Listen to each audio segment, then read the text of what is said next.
One of the main challenges for creating the climb was, of course, first of all, performance, because we have to render the game at 90 frames per second, which is something that we haven't done before at Crytek, and something that probably most game studios haven't done before. They first said 70 frames, and I thought, yeah, they're kidding. That cannot be true. They will say this, and in the end they will say, no, okay, it's fine, you might need to reach 50 or something, but they came up with we have to reach 90. It's amazing we achieved, to be honest, because when you check previous titles, it's like, well, it's always struggling to get the 30 or the 60. VR players have the same expectation to visuals as they know from their screens, which is already dramatic for us because we have so much less power actually to work with when we go for 90 frames per second. Now you have new challenges from a design perspective because you're using a lot more of the 3D space than what you previously had used. Fortunately for us, we have the CryEngine, which is well suited for this. In addition, we learned a lot about optimization. The size of each eye that we were rendering was a full screen size.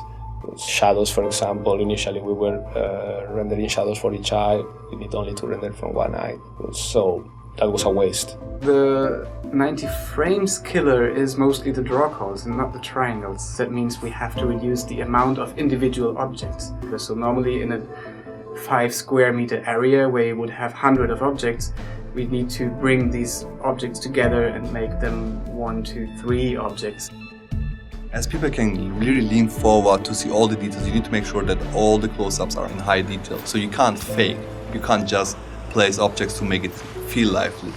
For example, when we look at what we're currently doing with our hands in the game, there's this extreme detail where every single stitch is hand modeled, and then there's this gigantic background against this, and it all is put to scale because you have the stitches there and you see the mountain there, and it's suddenly, wow, if that's so small and so detailed, the entire world must be so detailed. But at the same time, it gives us the challenge to bring all this close-range detail to this massive environment, at least to the area where you climb. We have never placed an object in the editor in a sub-millimeter area. We never had something so small as an individual hook with individual seams and rims and scratches on it. Everybody in AAA production knows normal map baking as their typical go-to process to make something look great on a screen. So you take detailed information on a high-poly model and bake it into a map for an object.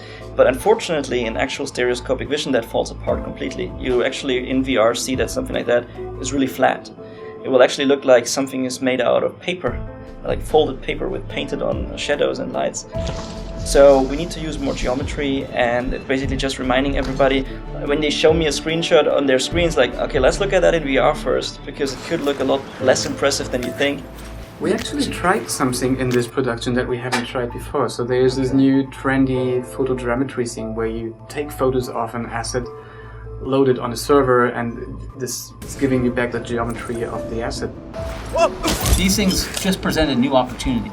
And because of this, a lot of great design, a lot of great engagement was created from these kind of challenges.